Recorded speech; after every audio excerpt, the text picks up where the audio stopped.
Tengan todos ustedes. Muchas gracias por acompañarnos el día de hoy en esta conferencia. En este día, pues tenemos el honor de darle la bienvenida a nombre de los magistrados y magistradas de la Sala Superior del Tribunal Electoral al doctor Manuel Atienza Rodríguez.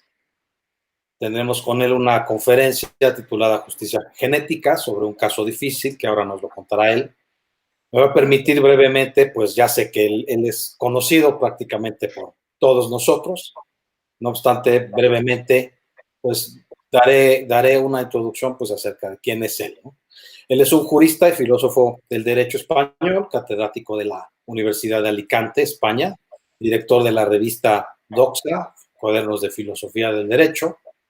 Manuel Atienza ha recibido varios doctores honoris causa. Es autor de un sinnúmero de obras de filosofía del derecho y de argumentación jurídica, director también del máster de argumentación jurídica de la Universidad de Alicante.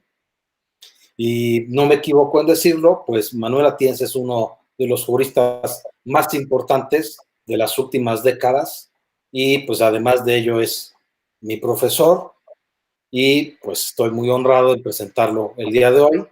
Y bueno, profesor Atienza, le agradecemos mucho de nueva cuenta su haber aceptado estar con nosotros en esta conferencia y adelante cuando usted quiera. Bueno, muchas gracias, Polo, y muy buenos días a todos los que estén escuchando. El tema de mi conferencia es justicia genética, lo que significa en cierto modo un cambio con respecto al tema omnipresente del coronavirus, aunque en cierto modo podríamos decir que alguna conexión sí que hay entre una cosa y la otra. Y de manera un tanto paradójica, a lo mejor la conexión no es tan desfavorable en el sentido de que el tema de la justicia genética de alguna forma implica los riesgos que pueden producirse como consecuencia del desarrollo tan extraordinario de la genética, de la ingeniería genética, que permitiría pues, crear seres quizás muy distintos a como somos ahora. Y sin embargo, este coronavirus, este diminuto virus, pues está poniendo de manifiesto el límite del conocimiento científico biológico y particularmente de la genética. Con lo cual quiero decir que los temores que tenemos sobre esas posibilidades de manipular los embriones, etcétera, etcétera, sobre lo que yo voy a hablar ahora, pues quizás alguien pueda sentir cierto optimismo, en el sentido de que quizás no sean tan ciertos cuando resulta tan difícil, por ejemplo, como estábamos viendo, encontrar una vacuna o de alguna forma algún remedio. Aunque yo empiezo por decir que aunque soy considerablemente pesimista en relación con hacia dónde va el mundo y hacia dónde van nuestras sociedades, sin embargo, soy muy optimista en relación con lo que es el desarrollo de la ciencia y de la tecnología. Y pienso, por ejemplo, que quizás antes que después, pues sí que se encuentre un remedio a la crisis esta del coronavirus, que quedará entonces como una crisis en realidad, diríamos, muy, muy parcial, muy pequeña, en relación con otras que verdaderamente sí que van a ser mucho más graves y en el sentido de no simplemente episódicas, sino que tienen una capacidad de permanecer. Bueno, este tema, el texto de esta conferencia, quizás algunos de ustedes incluso la haya leído o haya tenido la oportunidad de hojearla ahora. Yo la había preparado para la presentación de una cátedra de bioética que iba a tener lugar en la Universidad de Alicante, precisamente un poco antes de que se declarase esta pandemia, y como consecuencia de lo cual pues es una conferencia que nunca he pronunciado, nunca he tenido oportunidad de pronunciar hasta este momento. Hace unas semanas, me estoy refiriendo entonces como al mes de enero aproximadamente, de 2020, se dio a conocer la noticia de que en China se había condenado al genetista He Jiankui a la pena de 3 años de cárcel, una cuantiosa multa y la prohibición de por vida de realizar investigaciones genéticas.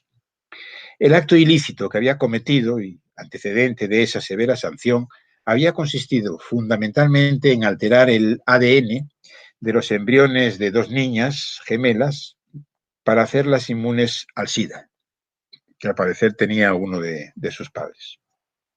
Para llevar a cabo esa manipulación genética, supuestamente la primera en embriones humanos, utilizó una técnica denominada CRISPR-Cas9, que tuvo su origen en investigaciones llevadas a cabo en nuestra universidad, en la Universidad de Alicante, por Francis Mojica y colaboradores.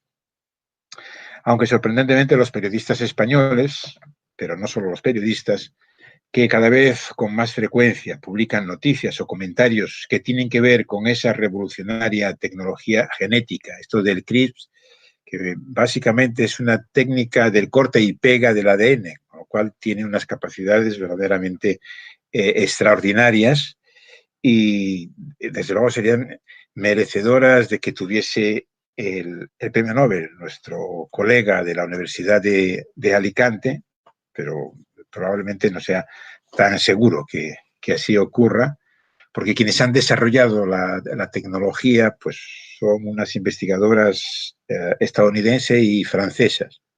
Pero por lo que me dicen amigos biólogos, es una situación parecida a lo que pasó con la penicilina y con Fleming. En realidad, Fleming solamente descubrió el bacilo y luego fueron otros los que lo pusieron a punto para poder ser utilizado. Esa sería aproximadamente, creo, la situación en relación con este famoso CRISPR. Bueno, pues decía que publican comentarios que tienen que ver con esa revolucionaria tecnología genética en la que creo que trabajan muchos laboratorios hoy en el mundo, pero casi nunca hacen referencia a esa circunstancia, de que el origen está en un español, en un profesor, un investigador de la Universidad de Alicante. Y yo me hacía así una pregunta retórica. Habrá que lamentar que no dispongamos de técnicas, de procedimientos del tipo que sea para combatir tanta desmemoria. Desde un punto de vista moral, el caso He Jiankui constituye lo que suele llamarse un caso fácil, que los juristas llamamos así. Los científicos y la opinión pública, casi sin excepciones, han considerado que esa actuación no estaba justificada, esa manipulación de los embriones humanos. Y no solo porque era contraria a normas jurídicas y deontológicas previamente establecidas y que lo prohibían inequívocamente. O sea, ahí había una reglamentación clara. Eso no se podía hacer en este momento. Sino además porque esas alteraciones en el genoma suponían riesgos imprevisibles para las niñas, las gemelas, y para sus descendientes. Porque tampoco estaba claro que hubiese conseguido este científico chino blindar a las gemelas frente al SIDA, frente al riesgo de tener el SIDA. La medida, en definitiva, no era, al menos no era del todo idónea para el fin buscado. Y ni siquiera podía considerarse necesaria para lograr ese objetivo. Pues al parecer el virus del SIDA no se transmite a la descendencia si el padre enfermo toma fármacos adecuados. Se podía haber evitado ese problema de otra manera. Fíjense que intencionadamente, yo insisto mucho en eso de si era necesario, adecuado, para mostrar que lo que están haciendo aquí, lo que está haciendo la opinión pública o los científicos, pues es ni más ni menos que lo que los juristas entendemos por ponderar. O sea, que prescindiendo de que haya incumplido una regla, si entráramos a la ponderación, parece que tampoco estaba justificado. Y sin embargo, el caso en cuestión puede servir muy bien, me parece, para ayudarnos a entender muchos de los problemas éticos que plantea la ingeniería genética. Para ello, basta con proceder a un ligero replanteamiento del caso. O sea, pensemos que no había tenido lugar exactamente como tuvo lugar.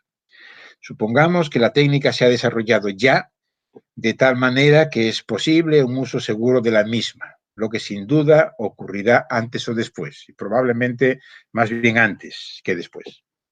Y supongamos que la técnica permite ya no solo curar o prevenir enfermedades, sino manipular el genoma para producir mejoras del tipo de alargar la esperanza de vida, aumentar la resistencia física, incrementar la inteligencia, mejorar el carácter de las personas o asegurar la presencia de ciertos rasgos que suelen considerarse deseables, como la altura, el color de ojos y todas estas cosas.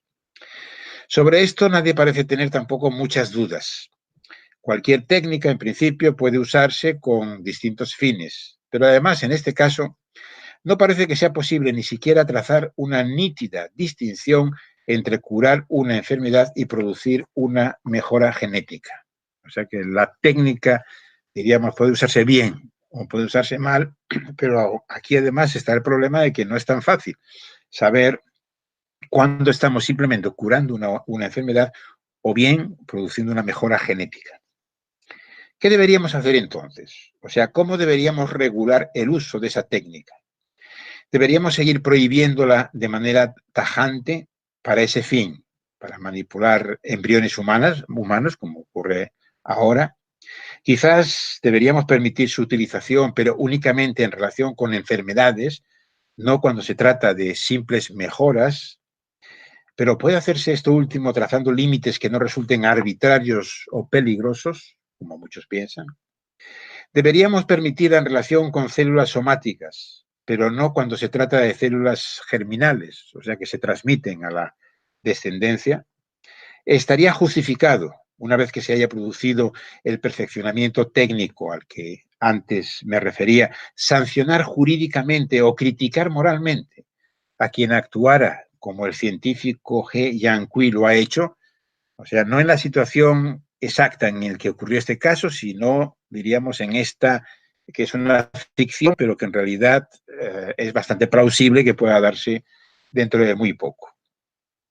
O más bien tendríamos que elogiar a quien se atreviera a ir en contra de normas jurídicas y o morales socialmente arraigadas, pero carentes de justificación. ¿No estaría actuando ese tipo de científico de manera parecida a quienes en el pasado convirtieron prejuicios, que hoy consideramos injusticias, como la esclavitud, el racismo o el machismo, y a quienes consideramos por ello como héroes morales, personas que contribuyeron al progreso de la moral? Y si no es así, ¿por qué? Etcétera, etcétera. O sea que este es el problema.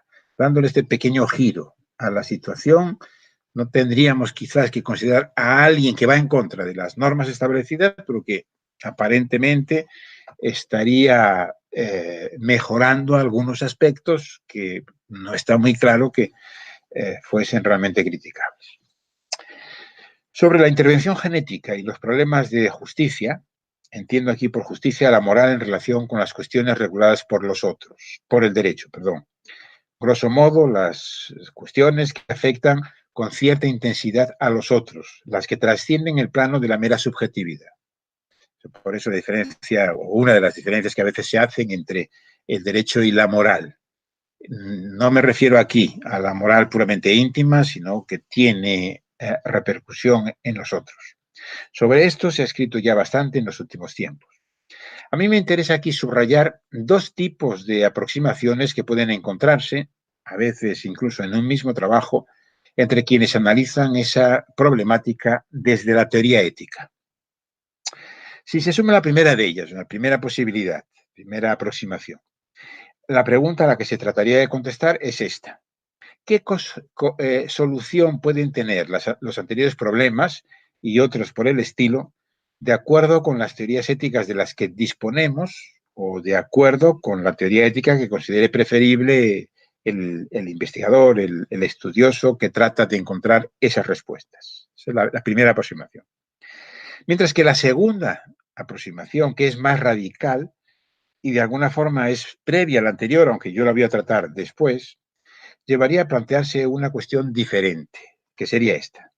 ¿Hasta qué punto ese tipo de problemas y las respuestas que se den a los mismos ponen en cuestión los propios fundamentos de la moral? Ya no solamente a partir de tal concepción de la moral, cómo resolver esto, sino si esas cuestiones nos están cuestionando el propio concepto de moral. Empiezo por la primera aproximación. Como todo el mundo sabe, no hay un consenso pleno, ni siquiera entre quienes pertenecen a una misma cultura, en cuanto a lo que haya que considerar como correcto o incorrecto, bueno o malo, desde un punto de vista moral. Eso no quiere decir, por cierto, que no exista también un amplio campo de coincidencias. En otro caso, la convivencia sería imposible. Pero naturalmente hay también un campo de discusión moral. Parece claro que en relación con el anterior conjunto de problemas, las opiniones van desde las más liberales, entendiendo aquí por liberales, las más dispuestas a aceptar ese tipo de intervenciones genéticas, a las que yo antes me refería, hasta las más conservadoras, y entendiendo por conservadoras, las más propensas a poner límites a esas prácticas e incluso a prohibirlas radicalmente. Y hay también pues una rica gama de posturas intermedias, entre los más liberales y los más conservadores. Y la dificultad, claro está, estriba en que necesitamos llegar a algún acuerdo, a alguna regulación de la materia que, entre otras cosas, sirva como guía para los científicos. ¿Qué puede hacer entonces la teoría moral? ¿De qué manera podría contribuir, si es que puede hacerlo, a esclarecer las opiniones morales de la gente en general y a llegar, por tanto, a una respuesta en relación con esta problemática tan acuciante y que pueda servir también para orientar el trabajo de los científicos? Pues bien, las discrepancias a las que me he referido, las que se dan entre la población en general, también aparecen, como es fácil imaginar, entre los propios teóricos de la moral. En ese ámbito nos encontramos igualmente con liberales y conservadores, o con autores más o menos liberales o conservadores. Y además no hay tampoco unanimidad entre los estudiosos de la moral en cuanto a cómo haya de entenderse en un plano más abstracto las teorías morales. Puede tratarse, no son todas, pero quizás las más relevantes son estas tres. Una ética del deber, como la de la kantiana, que se resume en las formulaciones famosas del imperativo categórico, las éticas consecuencialistas como el utilitarismo, que invita entonces a la maximización, diríamos, de los beneficios, y las éticas de la virtud, como las de la inspiración aristotélica, que ven la ética básicamente como algo que tiene que ver con la construcción de un carácter, en qué consiste el ser virtuoso y cuáles son las virtudes éticas. Y también es posible, por cierto, tener una concepción de la ética que combine de alguna manera pues, elementos de esas tres grandes versiones. Pero todas esas discrepancias son compatibles, afortunadamente, con la existencia de un amplio consenso generado en torno a lo que se ha llamado desde los años 70 los principios de la bioética, que vienen a constituir algo así como una plasmación en un campo concreto, en el campo precisamente de la investigación en medicina y en biología, de los grandes principios de la ética. Quizás pueda decirse que desempeñan un papel parecido, esos principios de la bioética, en el terreno específico ese, al papel que juega la Declaración Universal de los Derechos Humanos y otros tipos de documentos internacionales sobre esta materia que fijan lo que podríamos llamar los principios generales de justicia que gozan de un consenso prácticamente universal.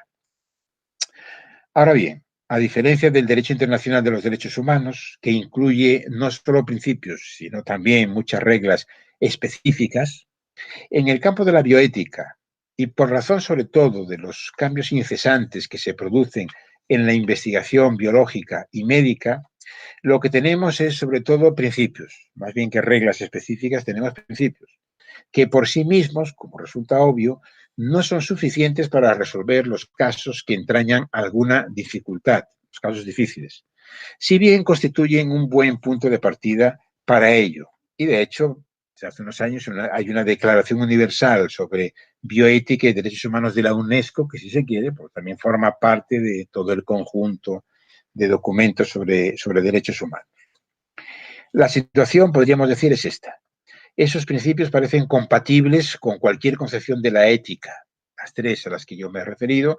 De ahí, precisamente, el consenso de que gozan estos principios, pero eso no quita para que exista también algún grado de discrepancia en cuanto a la manera de interpretarlos y en cuanto a cuál tendría que ser su formulación exacta.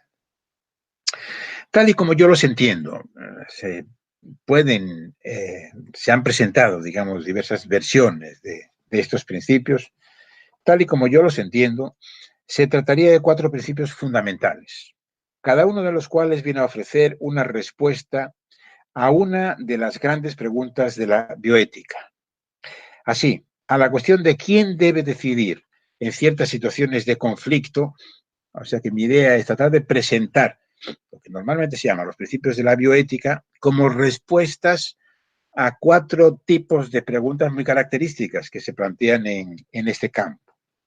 La primera es esta, de ¿quién debe decidir en supuestos de conflicto y donde en principio podría hacerlo el enfermo, el médico, los familiares, el investigador?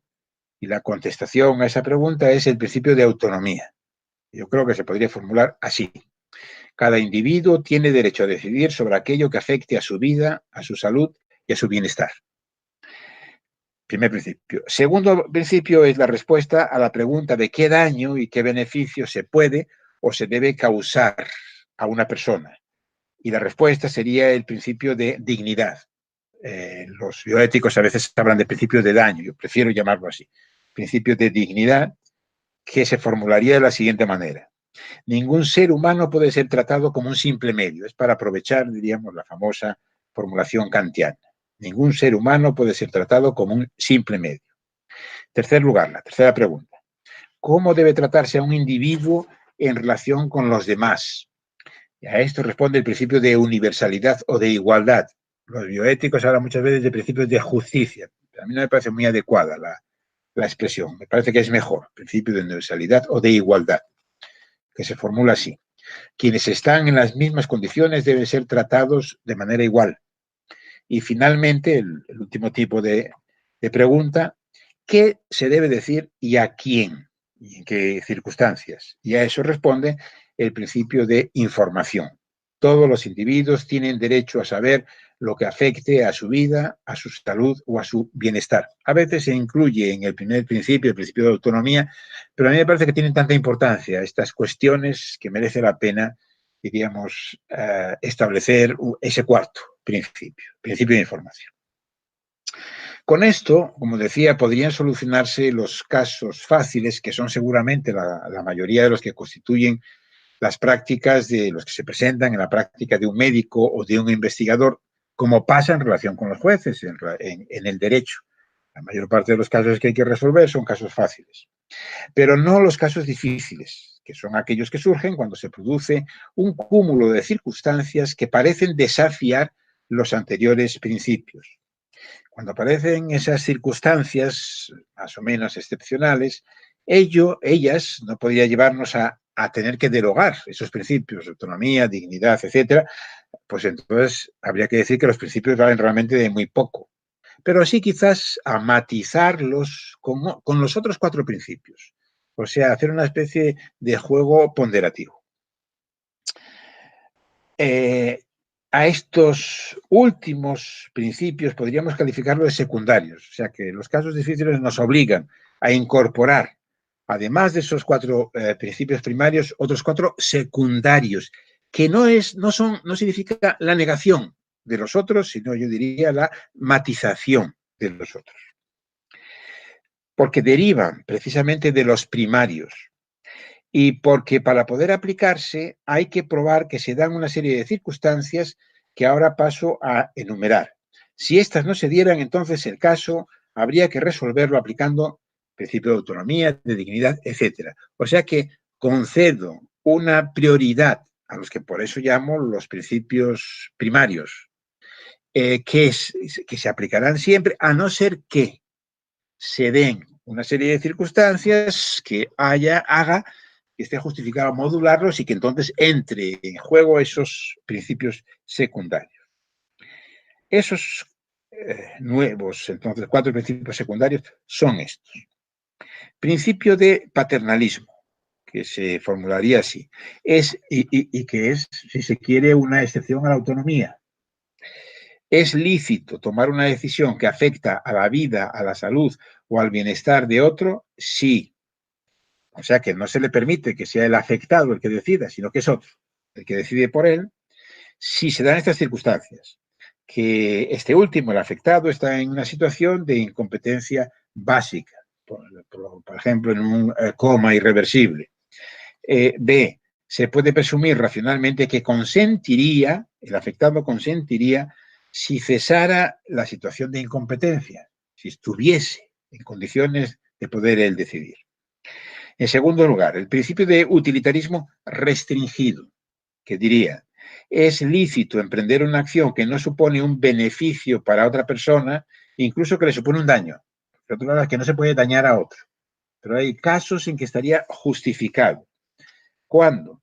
Pues si se produce, o es racional pensar que se podría producir un beneficio apreciable para otro o para otros, y si se cuenta con el consentimiento del afectado, o se puede presumir racionalmente que consentiría. A veces él puede y aceptar, por ejemplo, entrar en una investigación en la que él no va a recibir ningún beneficio, pero van a ser otros, presuntamente, y se le pide su consentimiento si es que es posible. Pero hay algunas situaciones en que no se puede pedir su consentimiento y solamente estaría justificado si podemos presumir que efectivamente él consentiría. Y en tercer lugar, si se trata de una medida no degradante, que ese es el núcleo del principio de dignidad que naturalmente tiene que preservarse. Por eso digo que no es la negación de los otros principios. En tercer lugar, el principio de la diferencia, en el caso donde cabe hacer excepciones.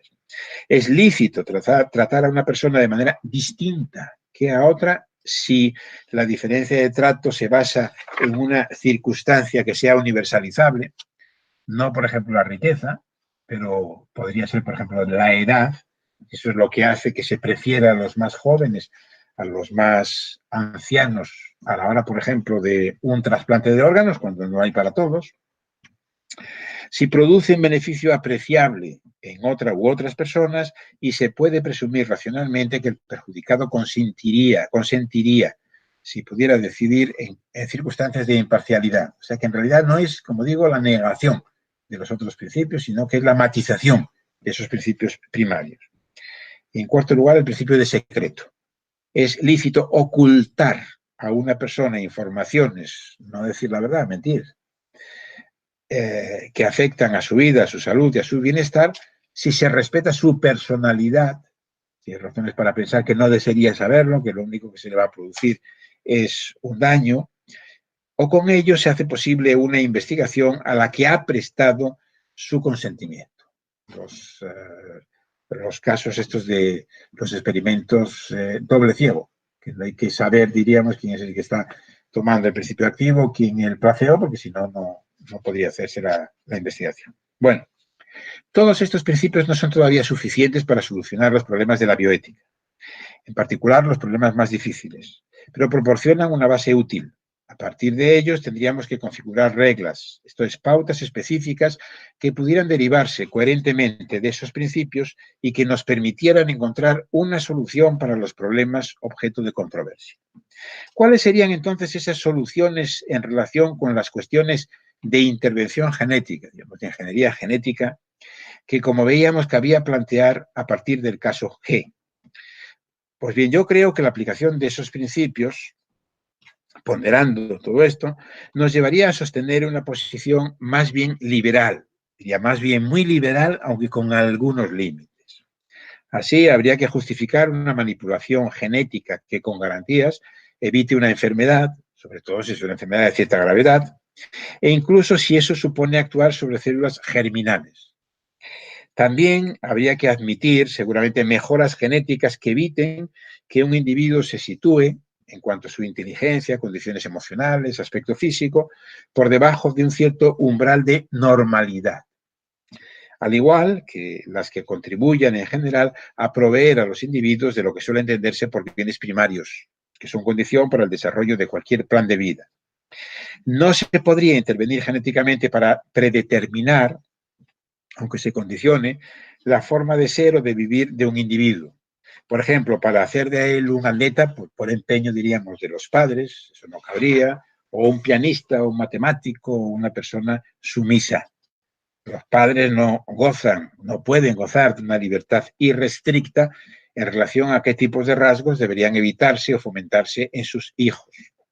No es aceptable una mejora genética que no sea tampoco de acceso universal, o sea, solamente para unos pocos. Todo lo cual es, desde luego, debatible y está siendo muy debatido, y tendría que ser precisado de muchas maneras para que pudiera servir, como digo, como una guía a la hora de establecer esa necesaria regulación. Pero mi análisis no va a seguir esa dirección, sino que ahora me voy a centrar, que es lo que más me interesa, en la segunda perspectiva, la que antes llamaba la aproximación más radical, dirigida a dilucidar si o hasta qué punto el uso de la ingeniería genética supone un desafío a nuestra concepción de la moral, la que vinculamos con la modernidad y la ilustración.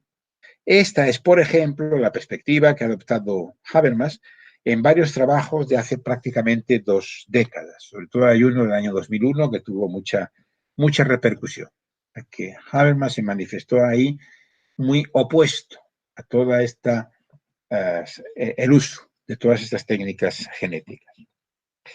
Se opone a lo defendido por filósofos liberales, concretamente él había sido invitado en los Estados Unidos a un seminario que era organizado, entre otros, por Dworkin, o sea, claramente filósofos liberales, con los que en muchos aspectos él coincide, pero que esto es lo interesante, Habermas naturalmente no parte de una concepción tradicional de la moral, sino que lo que Habermas ha defendido pues es una ética discursiva, según la cual las normas moralmente justificadas son aquellas cuyas consecuencias pueden ser aceptadas por todos los afectados. Ese sería el principio fundamental de la ética, al que llegaría por consenso, según Habermas, llegarían por consenso los participantes en un discurso racional que presupone la existencia de individuos dotados de autonomía y que se reconocen mutuamente como iguales, individuos libres iguales. Y eso es lo que caracteriza, según él también, a los agentes morales. Y ahora vamos a ver que esto es lo que estaría en riesgo, según Habermas, si fuéramos liberales en esta materia. Habermas acepta lo que a veces se denomina el aborto eugenésico, o sea, cuando existen graves malformaciones en el feto. También acepta lo que suele llamarse la eugenesia negativa, la que tiene como finalidad evitar una enfermedad, pero sin embargo su postura es radicalmente opuesta a la selección de embriones y a la eugenesia positiva, o sea, la que persigue obtener una mejora y aunque ella no se lleve a cabo por imposición estatal, o sea, aunque se trate de lo que ahora se suele llamar una eugenesia liberal, o sea, no la eugenesia, diríamos, del Platón de la República o de los nazis. Y la razón que tiene Habermas para pensar así es que él considera que el trato que demos a la vida humana antes del nacimiento afecta a nuestra autoconcepción como especie. La naturalidad del nacimiento, la indisponibilidad de lo natural y el proceso contingente de la fecundación, nos dice, es condición necesaria para poder sentirnos libres. Esto es, para poder reconocernos como autores de nuestras vidas y cada uno de nosotros de igual condición que los demás. De manera que la manipulación genética del embrión, en definitiva, socavaría los propios presupuestos de la moral, con sus propios y no siempre transparentes términos de Habermas. Dice él, las intervenciones eugenésicas perfeccionadoras menoscaban la libertad ética en la medida en que fijan a la persona afectada a intenciones de terceros que rechaza, pero que al ser irreversibles le impiden comprenderse espontáneamente como el autor indiviso de la propia vida. La convicción de que todas las personas asumen el mismo estatus normativo y se debe el reconocimiento recíproco simétrico entre ellas parte de una reversibilidad fundamental de las relaciones entre seres humanos. Nadie puede depender de otro de una manera que en principio no fuese posible revertir. Pero con la programación genética surge una relación asimétrica en varios aspectos. Un paternalismo de una clase particular. La preocupación de Habermas consiste entonces fundamentalmente en que la tecnificación de la naturaleza humana puede llevar a modificar la autocomprensión ética de la especie humana, del Homo sapiens, de manera que ya no nos podamos ver como seres vivos, éticamente libres y moralmente iguales, orientados a normas y razones. Otro autor que ha escrito también en contra de la eugenesia liberal es Michael Sandel. Es uno, como saben, uno de los más mediáticos filósofos de los últimos tiempos y que critica el liberalismo político porque él considera que la justicia no puede basarse únicamente en la autonomía individual, sino que depende también de alguna concepción de la vida buena, de una concepción sustantiva del bien vinculada a una sociedad dada, a una comunidad. Él es uno de los filósofos comunitaristas en filosofía política más reconocido. La idea que late aquí se suele expresar con la fórmula de que, al contrario de lo que sostienen los liberales, lo bueno para los comunitaristas tiene una cierta preferencia sobre lo correcto. Sandel no está de acuerdo con el planteamiento de Habermas, porque que una ética de la autonomía y de la igualdad no puede explicar lo que tiene llamado la eugenesia. O sea, coinciden en estar en contra de la manipulación genética en esos casos, pero las razones son distintas porque para el gusto de Sandel, la razón de Habermas es porque en su opinión eso iría contra la autonomía humana. Pero sí que comparte las tesis de Habermas de que para pensarnos como seres humanos debemos atribuir nuestro origen a un comienzo que escape a toda disposición humana, o sea, algo que no podamos controlar. Por eso la razón fundamental para oponerse a la ética del perfeccionamiento genético la encuentra Sandel en la concepción de la vida como un don. Esa idea de don no tiene para él, nos dice, o no necesariamente un significado religioso. O sea que la cosa interesante es que estos autores críticos de los liberales coinciden con los más conservadores, próximos a la religión, etcétera, etcétera, pero en realidad ninguno de los dos lo es. Y por eso los dos tienen interés en mostrar ese rasgo. Dice, cabe pensar que la vida es algo que recibimos, o sea, que es un don, que escapa de nuestra voluntad, sin necesidad de atribuir su origen a Dios. Y lo que sí juzga Sandel fundamental es que si dejamos de considerar nuestras capacidades y logros humanos como algo que hemos recibido y pasamos a verlos como el resultado de la revolución genética, entonces, dice él, se transformarían tres elementos centrales de nuestro paisaje moral: la humildad, la responsabilidad y la solidaridad.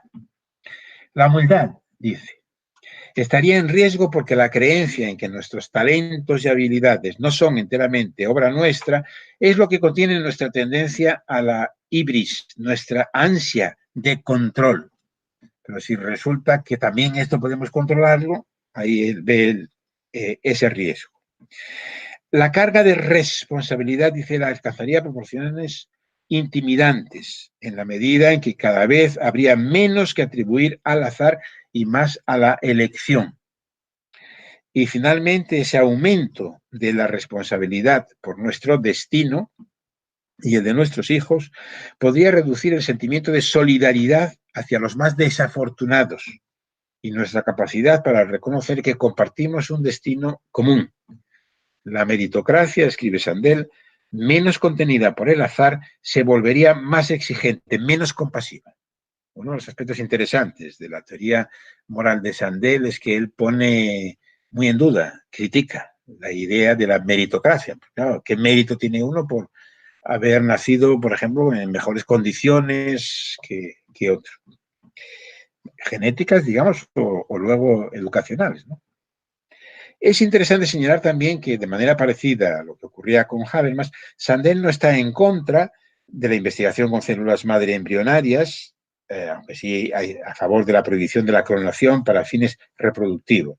O sea que esos dos autores discrepan de lo que podría considerarse como la opinión más común que cabe encontrar en lo que parece ser el paradigma filosófico dominante hoy en este caso, que es el liberalismo moral y político, pero no lo hacen porque estén anclados, digamos, a una concepción tradicional del mundo, de la política y de la moral. Lo hacen por el peligro que ven de que la revolución genética pueda acabar con la concepción de la moralidad política característica del mundo moderno y de la Ilustración. Y por eso, Sandel remarca que consideramos cuál es la clase de libertad a la que aspiramos, el mundo que queremos, nos tendríamos que dar cuenta de que cambiar nuestra naturaleza para encajar en el mundo y no al revés es la mayor pérdida de libertad posible. O sea que no deberíamos cambiar nuestra naturaleza, sino el mundo para que encajase en nuestra naturaleza. La ingeniería genética sería la máxima expresión de nuestro deseo de vernos en la cima del mundo, de dominar la naturaleza. Y eso sería para él una visión errónea de la libertad. Bueno, ya acabo. 5 minutos y acabo.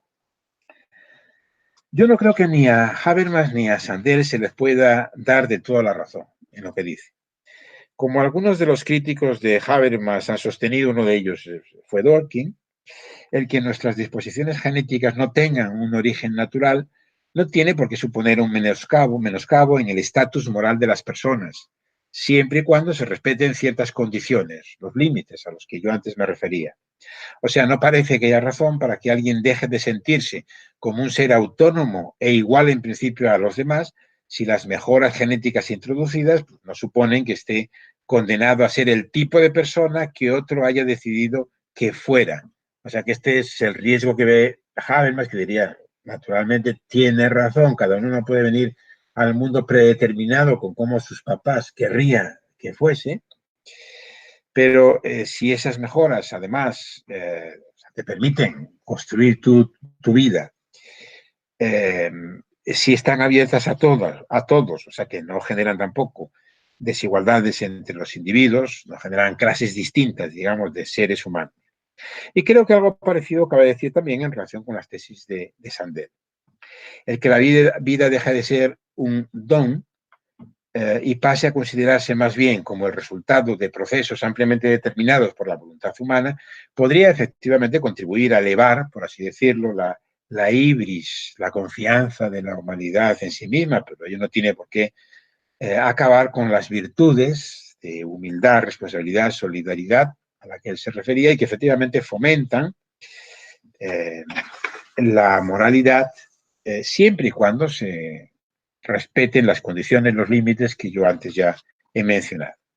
Pero en la obra de esos dos autores hay también un elemento, una advertencia que yo creo que es muy importante y que sería más que temerario no tomar en consideración. Se trata de que el desarrollo tecnológico de la neurociencia, de la inteligencia artificial, en lo que aquí nos interesa de la genética, plantea ni más ni menos que el riesgo de que dejen de existir algunas prácticas tan característicamente humanas como la que llamamos moralidad. De manera semejante a como el calentamiento global es una amenaza a que en el planeta pueda seguir existiendo cierto tipo de vida que incluye la de los seres humanos.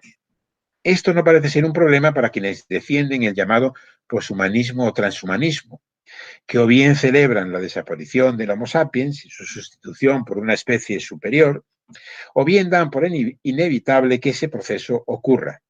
Pero no creo que la inmensa mayoría de la gente, incluyendo los científicos, sienta mucha simpatía por ese movimiento, que al menos hoy por hoy sigue siendo visto como algo propio de intelectuales excéntricos, iluminados e invadidos, eso sí, por una ibris que les lleva justamente a la desmesura, a la irrazonabilidad. Casi todos pensamos que un mundo en el que no fuera ya posible la vida moral constituye más bien una pesadilla a evitar y no un paraíso que alcanzar. Pero entonces merece la pena detenerse a pensar cuáles son las condiciones, los presupuestos en los que descansa nuestra moralidad. Y eso nos ha de llevar, creo yo, a valorar y a tomarnos muy en serio planteamientos como los de Habermas o Sandel. Habermas tiene toda la razón, a mi juicio, al insistir en que hay ciertos rasgos de la naturaleza humana y que pueden ser afectados por intervenciones genéticas antes o después del nacimiento, de los que depende el que podamos vernos como seres dotados de libertad y aproximadamente iguales, y en consecuencia capaces de guiar nuestra conducta por normas y por razones, como él dice. Y me parece que también hay un importante fondo de razón en los temores que Sandel abriga en relación con el ideal de perfección que parece perseguirse con la tecnología genética.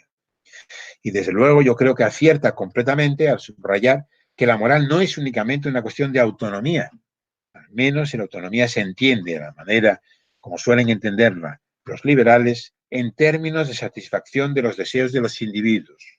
Puede haber muy buenas razones para poner límites a esos deseos, provenientes de un paternalismo justificado, pero también de la necesidad de evitar un daño a otros o de alcanzar el bien común. Tan es así que la reflexión en torno a lo que cabe llamar las condiciones de la moralidad no es para nada una cuestión de nuestros días, aunque la revolución tecnológica que estamos viviendo viene a prestar, cabría decir, un especial dramatismo a lo que anteriormente aparecía en el razonamiento más bien como simples hipótesis, que algunos autores se planteaban, pero que pensaban que no ocurrirían nunca. Por poner solo un par de ejemplos, tomados de la filosofía del derecho. Herbert Hart, en su famoso libro del 61, El concepto de derecho, dedicó un capítulo titulado El contenido mínimo del derecho natural, que se inspiraba en la tradición empirista de Hobbes y de Hume, para poner de manifiesto que lo que justificaba y explicaba que existieran algunas normas, por así decirlo, indisponibles, y por eso se enfrentaba con Kelsen. El derecho no podía tener cualquier contenido. Esas normas no podían verse como resultado de la voluntad humana, no estaban a disposición de la voluntad de los creadores del derecho. Y eso era así por ciertos rasgos de la naturaleza humana, como, entre otros, citaba Hart, la igualdad aproximada o la vulnerabilidad. Sin ellos no podríamos explicarnos el derecho. Y de ahí las dificultades, por ejemplo, de existencia del derecho internacional, como mostraba Hart, cuando faltaba esa igualdad aproximada entre los individuos. Y algunos siglos antes, en el siglo XVII, Samuel Pufendorf consideraba que una de las características esenciales de los derechos humanos, de los seres humanos, algo que les empujaba a la sociabilidad, puesto que hacía que se necesitaran los unos a los otros, era la imbecilidad. Lo decía en latín, imbecilitas. Creo que podemos traducirlo por imbecilidad, no en sentido peyorativo, sino quería decir la indigencia de los seres humanos. Su condición de seres imperfectos e inacabados. Y por eso necesita a los demás, necesita la sociedad. Una idea que me parece está también en Habermas o en el alegato de Sandel contra la perfección. De manera que si los seres humanos o algunos de ellos dejaron de ser iguales entre sí, dejaran de ser vulnerables o imperfectos, entonces no tendríamos moral, o no tendríamos al menos la moral tal y como la conocemos. Nuestros valores ya no podrían ser los de igualdad, libertad y fraternidad o solidaridad. Esta amenaza no es ninguna fantasía y es además probable que termine por convertirse en realidad si no aceptamos la existencia de ciertos límites y actuamos con la irresponsabilidad mostrada por el científico He Yang-Kui, pero no solo por él. Hace ya muchas décadas que el filósofo Robert Nozick, uno de los más acreditados defensores de un liberalismo basado en el estado mínimo, que por supuesto entonces es muy distinto al liberalismo de Rawls o de Dworkin, propuso la idea de un supermercado genético. Y uno de los descubridores de la estructura del ADN, James Watson, no ve problemas, en un texto reciente, en que se lleven a cabo prácticas eugenésicas siempre y cuando no sean impuestas por el Estado, o sea, sean libremente decididas, es de suponer que por los padres. Hay naturalmente muchos ejemplos que se podrían poner de intelectuales que piensan que el uso del conocimiento genético debería quedar librado a la acción del mercado.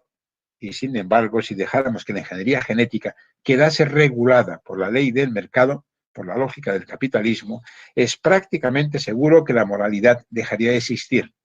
De manera semejante también aquí a lo que ocurriría con la vida inteligente en el planeta si no se le ponen frenos al capitalismo, a la lógica del beneficio y del consumo.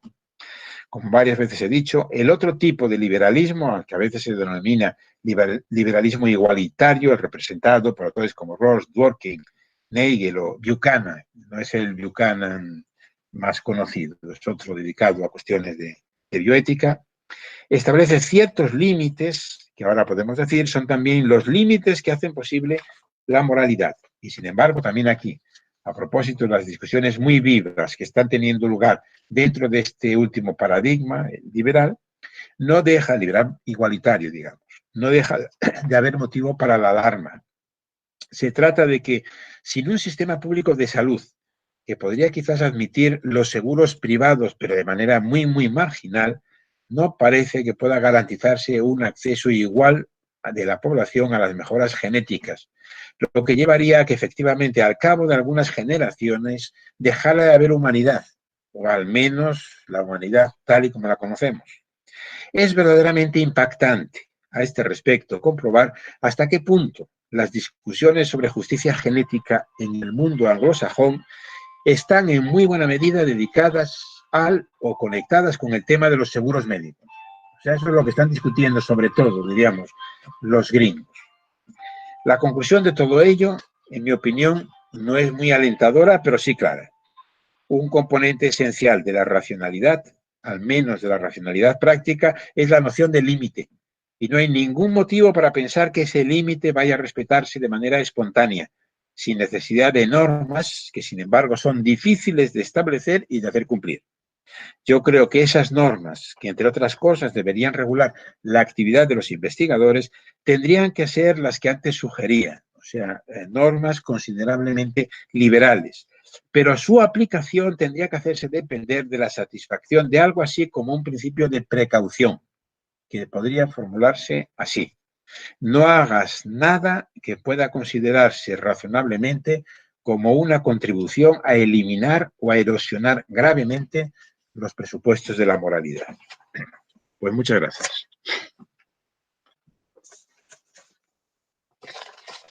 Me he cedido quizás un poco, pero poco. No, vamos perfecto, Manolo. Muchas gracias. Hemos estado recibiendo algunas preguntas por las redes sociales. Seguimos invitando pues a las personas que nos están viendo pues a que nos las envíen. Déjame leerte algunas de las que tengo por aquí sin perjuicio de plantearte pues algunas que me han llamado la atención, sobre todo para los que no son filósofos. Llama la atención, digamos, de este caso que nos has contado, ¿no? El papel de la filosofía moral para solventar casos difíciles que no encuentran un precedente, digamos, pues ni remoto, digamos, ¿no? Desde tu punto de vista, ¿cuál es la importancia de la indagación filosófica, ¿no? para la labor, digamos, de un abogado? Porque sin duda alguna, pues esto de algún modo está conectado pues con un problema de regulación finalmente, ¿no? Entonces, ¿cuál es, desde tu punto de vista, la importancia de la indagación filosófica, tú como filósofo del derecho, ¿no? Para contestarnos algunas de las preguntas claves que nos plantea un caso como este? Esa sería una primera pregunta, ¿no? ¿He contestado, te parece? Sí, lo que tú quieras. Pregunta. Adelante, Manolo, sí. La importancia para un jurista, creo, de tener una formación filosófica es muy grande y claro, se ve sobre todo en los casos difíciles. Las cuestiones que son las más frecuentes, las cuestiones ordinarias, pues probablemente uno ni siquiera necesitaría tampoco pasar por una facultad de Derecho, ¿no? Se resuelven con cierta facilidad, quizás con alguna experiencia y nada más. Pero en los casos difíciles ahí se ve la importancia de poseer esa formación. Pero aquí, lo que a mí me parece particularmente importante, yo me he ocupado de cuestiones de bioética desde hace tiempo, desde los años 90, y lo que trataba un poco de decir a los bioéticos, que normalmente son filósofos morales de profesión, es que mirasen hacia el derecho, porque en realidad los problemas que se plantean son los típicos problemas que se plantean en el derecho en los casos difíciles. Y por eso entonces la metodología que yo le sugería era la metodología de la ponderación. O sea que los problemas bioéticos son a partir de una regulación que a veces no es exactamente jurídica, etcétera, pero eso no importa. El problema es cómo pasar de los principios a las reglas. Y claro, eso se hace a través de una ponderación. Y yo en un trabajo ya de hace mucho tiempo, como en mitad de los 90, ponía como ejemplo la ponderación que llevan a cabo los tribunales constitucionales cuando lo hacen bien. Y se ven en qué consiste la racionalidad práctica. O sea que yo diría que la importancia de la filosofía es mucha, y diría que en particular de la filosofía del derecho, o sea, de la filosofía, pero de alguien con formación jurídica. Muchas gracias. Vamos a leer otra de las preguntas que nos han llegado. Te preguntan, ¿cabría la objeción de conciencia de un juez ante un caso bioético con el que no coincide? ¿A través de qué mecanismo procesal debería hacerse? Esa es una de las preguntas que nos llega, si quieres. Bueno, en realidad, en estos casos, como sabemos, no suelen ser los jueces, sino que, por lo menos en principio, son los llamados comités de bioética, ¿no? Los encargados de resolver estas cuestiones. Y ahí tampoco se plantean problemas de objeción de conciencia, digamos, por lo siguiente, porque los dictámenes de los comités, en general, no sé si hay alguna excepción, pero en general no son vinculantes o no suelen ser vinculantes. Y entonces lo que hacen bien el comité en su conjunto, bien cada uno de los individuos, porque en un comité cabe también, ¿verdad?, los votos disidentes, como pasa en los casos de los tribunales, pues lo que dan son, diríamos, pareceres que luego el investigador, el médico, etcétera, seguirá o no seguirá, ¿no? O sea que a veces lo que es vinculante es preguntar al comité, pero no suele ser, puede haber alguna excepción, pero en general no suele verla, ¿no? Puede llegar algún caso a los jueces, sí, puede llegar, que tenga que ver con cuestiones médicas, por supuesto. Supuestos, por ejemplo, ¿no?, de la transfusión de sangre, huelgas de hambre y cosas por el estilo, ¿no? La objeción de conciencia, claro, cuando se regula en general, se deja fuera a los jueces. Porque, claro, los jueces desempeñan un papel muy particular en un sistema jurídico. Entonces, que un médico, por ejemplo, objete, diríamos que esto es aceptable. Bueno, habrá que regularlo y también habrá que regularlo de manera que no suponga, imaginemos casos de aborto o algo así, que no suponga que, por ejemplo, una mujer se vea privada del ejercicio de un derecho fundamental. Pero bueno, yo creo que esto se puede regular. Por lo menos, digamos, no hay ningún obstáculo conceptual a regularlo. La objeción de conciencia en el caso de los jueces plantea un problema ya más complejo, ¿no? Claro, el ser un juez parece que implica como una especie de aceptación del sistema. Si no, sería difícil, ¿no?, cumplir con el cometido. Por lo que yo sé, hay algún supuesto en Estados Unidos o en la legislación de algún estado que acepta la objeción de conciencia de un juez cuando se vería obligado, si aplica su derecho, a condenar a la pena capital a alguien. O sea, que podría haber alguno de estos casos.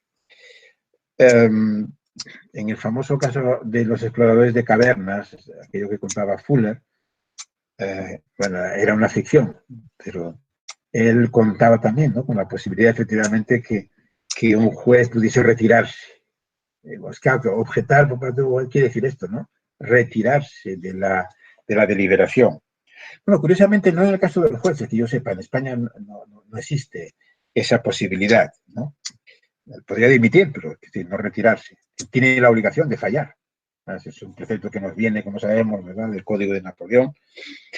Pero en el estatuto del fiscal en España sí que sé que hay algún supuesto en donde el fiscal, a la hora de calificar, por ejemplo, podría objetar y diríamos, negarse, ¿no?, a entrar como acusador en un determinado caso. Es un asunto interesante y muestra cómo efectivamente la posición del juez en un sistema jurídico no es la misma, desde luego, que los ciudadanos ordinarios y ni siquiera que otros operadores profesionales, ¿no?, del derecho. De acuerdo. Gracias, gracias, Manolo. Otra pregunta que tenemos por aquí, mira, vinculado a este tema, ¿podría postularse como un nuevo derecho humano, aquel, según la cual toda persona tiene, puede prever su salud física y mental? Un nuevo derecho. Toda persona puede, perdón. Prever su salud física y mental. Prever, ¿qué quiere decir? Llegar a este mundo, diríamos, sí, con ciertas garantías. Supongo que a eso se refiere la pregunta, sí. Sí. Bueno, esta es la cuestión. Esto es lo que hace que los liberales igualitaristas, y yo también, pues piense que efectivamente que tenemos que aceptar la utilización de ingeniería genética si significa evitarle a una persona que llegue a este mundo, diríamos, en malas condiciones desde el punto de vista físico, desde el punto de vista psicológico, etcétera, etcétera, en la medida de lo posible.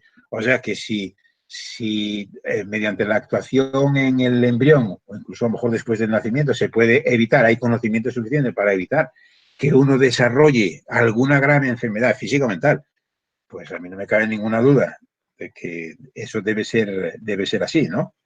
Claro, me parece que lo más importante aquí es que esto tiene que ser un derecho concedido a todos. O sea, que no podríamos regularlo únicamente a la manera liberal, de decir, puedes hacerlo, si tienes la plata para ello, te vas a la clínica que sea y que te lo hagan.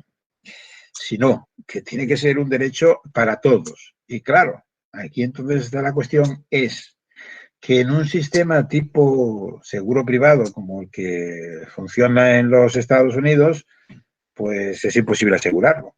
O sea, creo que este tipo de investigación, uno de los resultados, en mi opinión, clarísimos que arroja es la necesidad de un sistema de salud pública por razones estrictamente de justicia, por razones morales, compatible con algún grado de seguro privado, pero de manera, diríamos, muy marginal. Sí.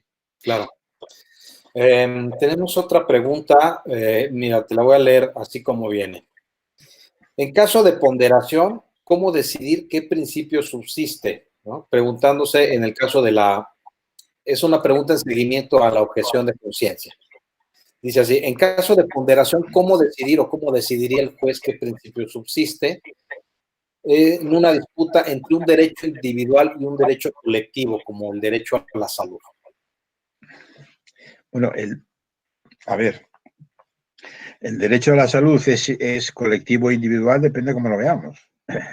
Naturalmente es social en el sentido que se necesita unos implementos sociales, seguridad social, etcétera, etcétera, para que pueda ser satisfecho. Por otro lado, es un derecho de cada uno de los individuos, ¿no? Entonces, el problema, diríamos, con la ponderación, yo creo que es un procedimiento racional, argumentativo. Pero claro, indudablemente es un procedimiento que implica una mayor libertad, una mayor discrecionalidad para el que pondera, de lo que supone, pues, el manejo de la subsunción de esquemas lógicos y cosas por el estilo. Pero aquí, por cierto, hablando de discrecionalidad, hay que recordar aquella distinción famosa que hacía Dworkin, ¿no?, cuando introduce el problema de que el derecho no puede ser considerado únicamente como un conjunto de reglas. Los jueces no pueden ponderar en el sentido fuerte. O sea, que no pueden crear un derecho o crear obligaciones si antes no existían, porque iría contra principios de Estado de Derecho. pero naturalmente sí que tienen que ponderar, siempre entendiendo por ponderación el ejercicio del buen juicio. Entonces, en ese sentido, claro, la ponderación implica discrecionalidad, pero discrecionalidad, digamos, débil y discrecionalidad guiada por las pautas establecidas en el sistema jurídico. Ahora, ¿qué criterios tenemos para ponderar? Pues se pueden dar algunos criterios que naturalmente no suponen un método que quiere decir que si lo aplicas, entonces necesariamente se tiene que producir tal resultado. O sea, quiere decir que cuando en los últimos tiempos los juristas piensan en ponderación, pues están pensando en la fórmula del peso y la manera de entender la ponderación de Alexi, que es una forma, diríamos, equivocada por razones retóricas, porque Alexi introduce todas estas cuestiones de la aritmética, de la cuantificación, etcétera, etcétera. No existe nada como lo de la regla del peso tal y como lo piensa Alexi. Ese método no existe. Lo que existe es algo así como, quizás se podría llamar, un método tópico. Y en eso nos ayuda Alexi. Lo que quiere decir es que a la hora de decir este principio pesa más que el otro, que esa es la clave, digamos, esa es la premisa clave de un razonamiento ponderativo, pues entonces tenemos que empezar, por ejemplo, por hablar sobre el peso en abstracto. ¿Por qué consideramos que la autonomía individual pesa más o pesa menos o pesa lo mismo? Yo qué sé, que un derecho social, imaginemos. Luego, el peso específico, en concreto, dadas tales y cuales circunstancias. Luego, todos los argumentos fácticos, ¿no? Empíricos, hasta qué punto va a ocurrir. Y luego ya, que es lo que llama la ponderación en sentido estricto Alexi, que tiene razón, como antes veíamos, hasta qué punto la medida esta de restricción, por ejemplo, de la autonomía es necesaria, es idónea, en fin, lo que sabemos, si se quiere, ¿no? De la formulación de Alexi, pero aligerada, y nunca mejor dicho, yo creo, aligerada de la carga aritmética. Y bueno, eso es lo que es el método que no es un método matemático, no es un método que seguirá un científico empírico, sino es el método que podemos tener en las cuestiones prácticas, ¿no? Gracias. Vamos a la siguiente pregunta que tenemos por aquí. A su juicio, ¿cuáles serían los límites infranqueables que debería encontrar la ingeniería genética desde la perspectiva del derecho? Bueno, el límite desde la perspectiva del derecho es el mismo que yo señalaba y desde la perspectiva de la moral. O sea que el límite es no socavar lo que son las bases sobre las cuales está construido nuestras ideas de moral y nuestras ideas de derecho, que básicamente, seguramente las más importantes son esas dos, lo de la vulnerabilidad, ¿verdad? Y la igualdad. O sea que, y por eso digo, lo más importante es lo del acceso público. Si vamos, o sea, si seguimos lo que piensan estos poshumanistas o transhumanistas, más o menos, ¿no? Que en un futuro quizás no demasiado lejano dejará de existir el Homo sapiens, o por lo menos algunos de nuestros descendientes ya no podrían considerarse como pertenecientes a nuestra especie, porque, digamos, habrían tenido tales mejoras genéticas, etcétera, etcétera, que ya son una nueva especie. Pero claro, eso entonces quiere decir que ya no se dan esas condiciones como las que pensaban los empiristas anglosajones y que sigue Hart, ¿no? Recordad aquello que decía en el Leviatán de Hobbes, ¿no? Que nadie puede sentirse invulnerable, incluso el más fuerte tiene que dormir, y que por lo tanto otro individuo, aunque fuese más débil, podría hacerle un daño o en todo caso podría asociado con nosotros y todos los demás. En nuestra sociedad hay un verdadero, yo creo, peligro de que las cosas vayan así, ¿no? Esta tremenda desigualdad que se ha desarrollado en las últimas décadas Claro, imaginemos que esta grandísima desigualdad económica, pues con ello puede llevar aparejado perfectamente el uso por parte de las élites de esa ingeniería genética, solamente ellos. Y entonces, claro, eso produciría, diríamos, una especie de ruptura, ¿no?, de la humanidad, con lo cual ya no existiría ni derecho ni moral, tal y como los conocemos. Claro, sería otra cosa, ¿no? La serie esa de televisión, sí, de Black Mirror, ¿no?, pone en algunos de los episodios, pues juega con este tipo de situaciones distópicas, ¿no? Pero que efectivamente que son amenazas como para tomarse muy en serio. Claro. Mira, otra cuestión que tenemos por aquí, que ya llama la atención, digamos, la conexión, ¿no?, entre estos rasgos de vulnerabilidad de los seres humanos, ¿no?